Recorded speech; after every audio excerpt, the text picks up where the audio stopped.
আজি মই আপোনালোকৰ লগত কেইটামান ইম্পৰ্টেণ্ট কুৱেশ্যন আলোচনা কৰিম ৰিজনিঙৰ পৰা যিখিনি আহিব লগা বিভিন্ন কম্পিটিটিভ এক্সামৰ কাৰণে খুবেই ইম্পৰ্টেণ্ট হয় বেসিক্যালি আপকামিং 26000 আসাম ডাইৰেক্ট ৰিক্ৰুটমেণ্টৰ বাবে খুব বেছি ইম্পৰ্টেণ্ট হয় গতিকে ভিডিঅ'টো স্কিপ নকৰাকৈ চাই যাব প্ৰথম কুৱেশ্যন আমি দেখা পাইছো ইয়াতে আমাক কেইটামান ট্ৰায়াঙ্গল দিয়া আছে আৰু তাৰ তিনিও পিনে নাম্বাৰ দিয়া আছে বিভিন্ন ধৰণৰ এইটো নিশ্চয় নাম্বাৰ সিস্টেমৰ পৰা দিয়া ৰিজনিঙৰ কুৱেশ্যন হয় এনেকুৱা কুৱেশ্যন আমি বিভিন্ন কুৱেশ্যন পেপাৰত দেখিছো আপোনালোকে এইটো লক্ষ্য কৰিব ইয়াতে ইয়াৰ ট্ৰায়াঙ্গলৰ চাৰিও পিনৰ যিকেইটা নাম্বাৰ আছে একেটা তুলনামূলকভাৱে ভিতৰ যিটো নাম্বাৰ দিয়া আছে ইয়াতে চাব আপোনালোকে ইয়াতে 47 দিয়া আছে আৰু তিনিও পিনে 9 4 আৰু 11 দিয়া আছে এটা 7 3 10 দিয়া আছে ভিতৰটো 31 দিয়া আছে তো নিশ্চয় 5 8 4 ইয়াৰ ভিতৰটো ইহতত কৰি নিশ্চয় ডাঙৰ হ'ব আমি একেটা চাই কেনে গম পাইছো তো কেনেকৈ হ'ব এতিয়া আপোনালোকে জাস্ট চাই গ'লে হ'ল ইয়াতে আপোনালোকে প্ৰথমৰ পৰা প্লাছৰ পৰা ষ্টাৰ্ট কৰিব প্লাছ কৰিব ইনটু কৰিব ডিভাইড কৰিব অপাৰেচন প্লাছ ফাৰ্স্ট প্লাছ কৰি চাব আৰু খুব বেছি ডাঙৰ যদি বিগাৰ নাম্বাৰ থাকে যেটো আমাক মিসিং নাম্বাৰ দিয়া থাকে মিসিং নাম্বাৰ যেটো অলব দিয়ে এটো যদি বহুত বিগাৰ নাম্বাৰ এতে তুলনামূলকভাৱে একেটাত কৰি যেকেটা দিয়া আছে আপোনালোকে দেখিছে এতে 4 9 11 কৰি এটো বহুত বেছি ডাঙৰ হয় এইটো হেনেকুৱা ডাঙৰ হয় তো হেনেকুৱা হলে আপোনালোকে ডাইৰেক্ট ইনটু কৰিব মাল্টিপ্লাই কৰিব বেছি অসৰাসৰকে থাকিলে প্লাস কৰিব বা মাইনাস কৰিব পাৰে হৰু থাকিলে বা ডিভাইড কৰিব পাৰে একেটাই অপাৰেচন হয় একেটাৰ ভিতৰতে হ'ব আপোনালোকে হঠাৎ নহব নিশ্চয় আমি পঢ়ি আহিছো প্লাস মাইনাস ইনটু ডিভাইড এইবিলাক আমি বহুত আগৰ পৰা ডিসকাস কৰি আছো বা এইবিলাক আমি জানো কিন্তু আমি কোৱেশ্চনটো দেখা পাই কেতিয়াবা হঠাৎ হৈ পৰ সব আপোনালোকে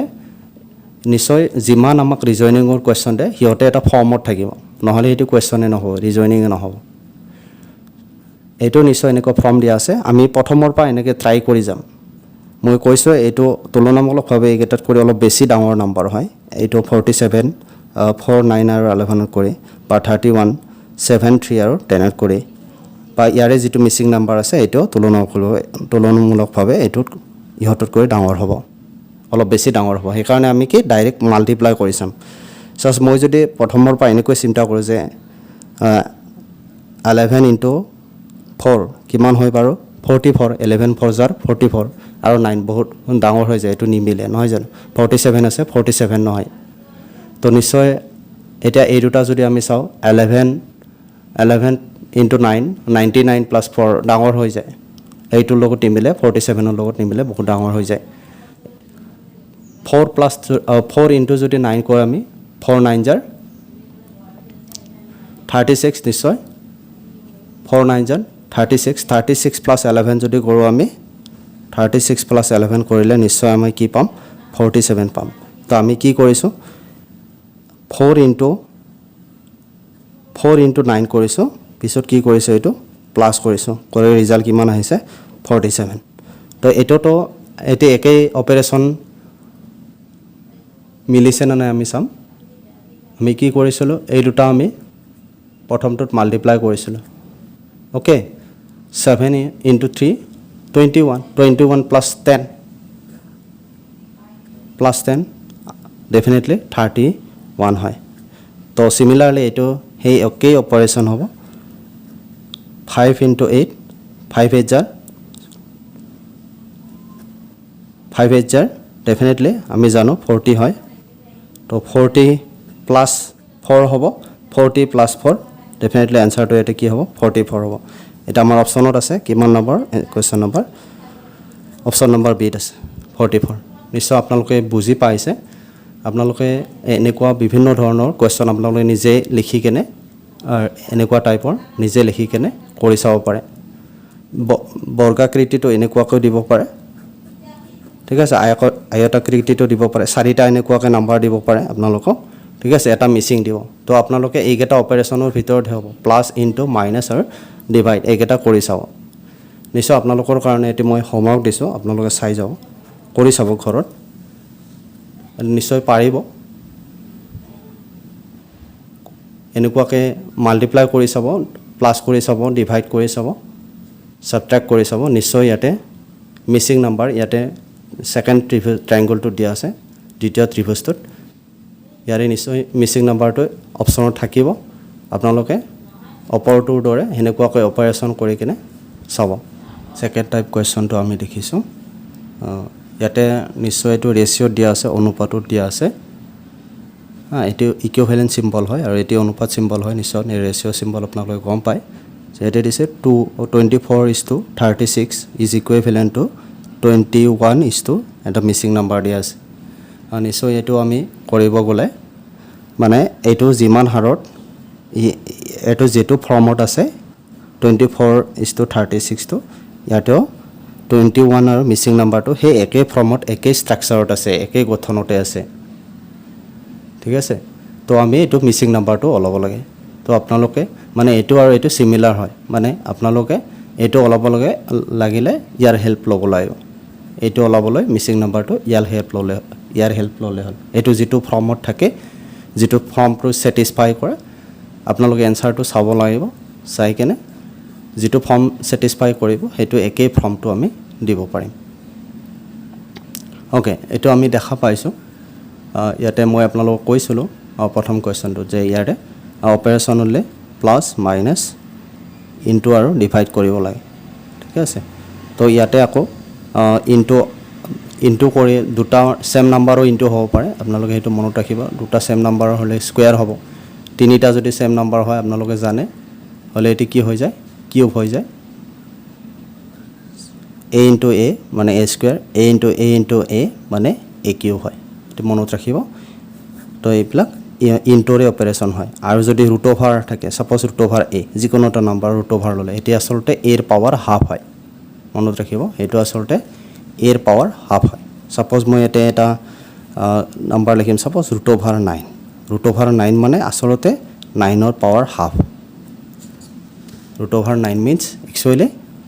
9ৰ পাৱাৰ হাফ। 9ৰ পাৱাৰ হাফ মানে 9ক কেনেকৈ লিখিব পাৰি, টি স্কুৱেৰ মানে 9, আকৌ তাৰ পাৱাৰ কি আছে, হাফ আছে। তো এইটো মানে কি হ'ব, এটা আকৌ আমি আগতে প্ৰপাৰ্টি এটা পাইছোঁ, আপোনালোকে নিশ্চয় আপোনালোকৰ মনত আছে, এৰ পাৱাৰ যদি এম হয়, A to the power M, whole to the power যদি এন হয়, মানে এৰ পাৱাৰ এম, তাৰ হোল পাৱাৰ যদি এন হয়, তেতিয়াহ'লে তাক কেনেকুৱা ফৰ্মত লিখিব পাৰি, A to the power M into N. তো এইটো কি হ'ব, এইটো সেই ছেম ষ্ট্ৰাকচাৰতে আছে, A to the power M, whole to the power N. তো এ টু দি পাৱাৰ কি হ'ব, এম ইনটু এন। তো 2 কেঞ্চেল যায়, 3ৰ পাৱাৰ 1, ডেট মিনছ 3। তো ৰুট অভাৰ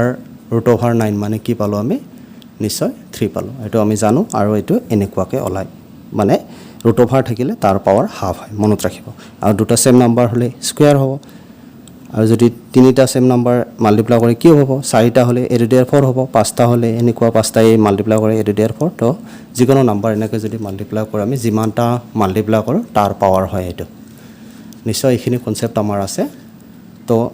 সেইখিনি কনচেপ্টটো লাগিব ইয়াতে। তো নিশ্চয় এইখিনি ইয়াৰ পৰাই আহিছে, প্লাছ মাইনাছ ইনটু আৰু ডিভিজনৰ পৰাই আহিছে। অ'কে, ইয়াতে চাব আপোনালোকে, চব কুৱেশ্যনতে মই প্ৰথমে কৈছোঁ একেটাই এপ্লাই হ'ব, সেইটো মনত ৰাখিব, এইকেইটা অপাৰেশ্যনে এপ্লাই হ'ব। অ'কে, এইটোত চাইছোঁ আমি কি দেখা পাইছোঁ যে 24 আৰু কি আছে 36 আছে, 24 36। ইয়াতে কোনো আপোনালোকে যদি ইয়াতে কিবা মাল্টিপ্লাই 1 মাল্টিপ্লাই কৰে 24 2 জাৰ কৰি দিলে 48 হৈ যায়, বহুত হৈ যায় নহয় জানো, ঠিক আছে, বহুত হৈ যায়। তো ইয়াতে আমাৰ নিমিলে, মানে ইয়াতকৈ ডাঙৰ হৈ যায়, ঠিক আছে। বা ছাপ'জ আপোনালোকে মাল্টিপ্লাই কৰিব পাৰে, সেইটো ষ্ট্ৰাকচাৰতো থাকিব পাৰে, এইটো কিন্তু ভুল নুবুজিব আপোনালোকে।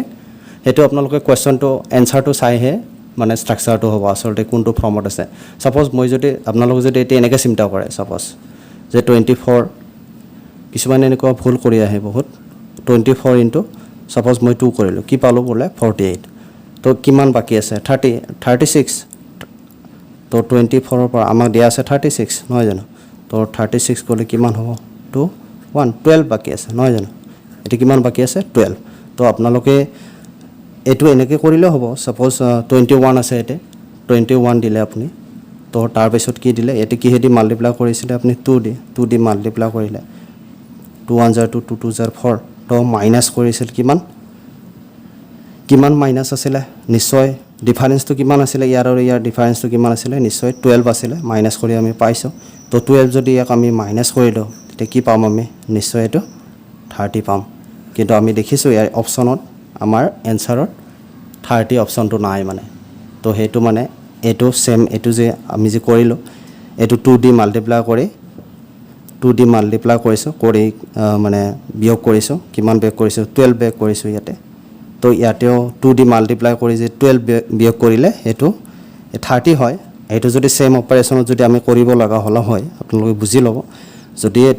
এটো কৰিব পাৰিলো হয় এটো হলা হয় আনসাৰ যদি ইয়াতে এই 30 অপশনটো থাকিলে হয় আমি কি কৰিলো হয় এইটোৰ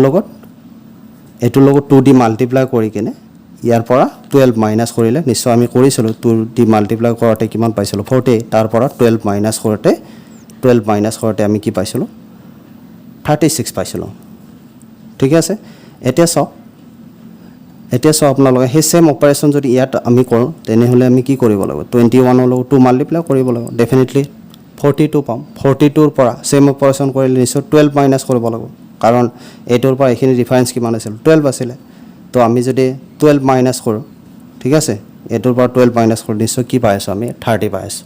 তো 30 এটো অপচনত নাই গটে এটো নহব ঠিক আছে আপোনালোকে হেনেকে ইনটু 2d মাল্টিপ্লাই কৰিছো মই আপোনালোকে 3d কৰি চাব পাৰে 4d কৰি চাব পাৰে এনেকুৱা কিন্তু এটা বহুত অসৰা নম্বৰ হয় ইমান যদি ডাঙৰ হয় প্ৰথম কোৱেশ্চনটোত মই কৈছিলে ফাৰ্স্ট টাইপ কোৱেশ্চন যদি বেছি ডাঙৰ হয় তেতিয়া মাল্টিপ্লাই কৰিব আপোনালোকে ঠিক আছে আৰু যদি কম হয় মানে বেছি অসৰা কৰি থাকিলে মানে প্লাস মাইনাস কৰিব এটা সব আপোনালোকে এনেকৈ ভাবব পাৰে প্লাস কৰিলে হ'ব নেকি এটো আৰু এটো ডিফাৰেন্স কিমান ডেফিনেটলি 12 ডিফাৰেন্সত আছে এটো ইয়াৰ লগত যদি আমি 12 প্লাস কৰি দিও 8 কৰি দিও 12 প্লাস কৰিলে আমি কি পাম 36 পাম তো ইয়ালো প্লাস 12 কৰিলে 36 পাম ডেফিনেটলি যদি আপোনালোকে হে সেম অপাৰেশন কৰে ইয়াতে 21 ৰ লগত যদি আমি 12 প্লাস কৰি দিও কিমান পাম আমি 33 পাম কিন্তু 33 টো এটো অপচনত নাই তো হেনেকে আমাৰ বহুত কনফিউজন হয় আমি নহয় জানো তো আপোনালোকে যদি অপচনত থাকে অপচনটো চাই হে ৰিজনিংটো স্যাটিসফাই কৰিব মানে ঠিক আছে এনেকুৱা ধৰণৰ কোৱেশ্চন কিছুমানে কয় মৰটো হ'ব এনেকুৱাকে কয় আসলতে কোৱেশ্চনটো অপচন কেটা চাব লাগিব আপোনালোক কোনটো স্যাটিসফাই কৰে যোনটো স্যাটিসফাই কৰে হেতুহে হ'ব আপোনালোকৰ যদি এটো থাকিলে হয় ইয়াতে 33 যদি থাকিলে হয় তেতিয়া হলে এটো অপাৰেশন দিলে হল হয় আৰু যদি এনেকুৱাকে কেতিয়াবা 33 দিয়ে ঠিক আছে আৰু বেলেগ এটা অপাৰেশন দুটা অপাৰেশন স্যাটিসফাই হয় সাপোজ তেনেহলে দুটা আনসাৰ হ'ব মনত ৰাখিব তো টেনশন নলব আপোনালোকে সো এটোটো আমাৰ এটো হোৱা নাই বাৰু ঠিক আছে তো এতিয়া আমি কি কৰি চাম তো মাইনাসৰ ক্ষেত্ৰটো একে হ'ব নহয় জানো তো এটা 12 এটা প্লাস কৰি এটো পাইছো এটিৰ পৰা 12 মাইনাস কৰিব লাগিব হেনেকুৱা প্লাস এটিৰ পৰা প্লাস কৰিলে এটি পাম তো এটিৰ পৰা প্লাস কৰিলে এটি পাম তো এটিৰ পৰা মাইনাস কৰিলে সিমিলাৰলি এটোৰ পৰা মাইনাস কৰিলে এটি পাম এটো পৰা মাইনাস কৰিলে এটো পাম একে হয় তো 12 প্লাস কৰা 12 মাইনাস কৰা একে হয় গটিকে প্লাসত যেহেতু মিলা নাই আমাৰ মাইনাসটো নিমিলিব তো এতিয়া আমি কি চাম বেলেগ এটা এপ্লাই কৰি চাম সাপোজ ইয়াতে কি দি আছে আপোনালোকে দেখিছে 2 দি আছে এটো 4 দি আছে 2 + 4 কৰিলে কিমান হয় মই তেতিয়া কৈছিলো যি কোনো ৰিজনিং এটা স্ট্ৰাকচাৰ থাকিও যেটো মিলিব মানে ধুনিয়াকে মিলি যাব দুটাই মানে দুটা গঠনে মিলি যাব ঠিক আছে ইয়াতে চাওক আপোনালোকে 2 + 4 কিমান দি আছে 6 হ'ব 2 + 4 কিমান হ'ব 6 হ'ব 6 জাৰ আমি কি জানো 6 স্কয়াৰ কৰিলে 6 দুটা যদি মাল্টিপ্লাই কৰো ডেফিনেটলি 36 বুলি জানো তো এটো কি আছে 2 + 1 কি হৈ আছে 3 হৈ আছে তো 3 যদি স্কয়াৰ কৰো আমি কিমান হ'ব 9 হ'ব আমি 9 টো দেখিছো নে চাও এতে নিশ্চয় অপচনত আছে 9 তো answer correct answer is 9 option D निश्चय আপোনালোকে বুজি পাইছে কিবা ডাউট থাকিলে নিশ্চয় সুধিব পাৰিব কমেন্ট বক্সত ইয়াতে চাওক আপোনালোকে মই দুটা হোমৱৰ্ক দিছো এই দুটা নিশ্চয় ট্ৰাই কৰিব আপোনালোকে কিবা প্ৰবলেম থাকিলে মোক ক'লে হ'ল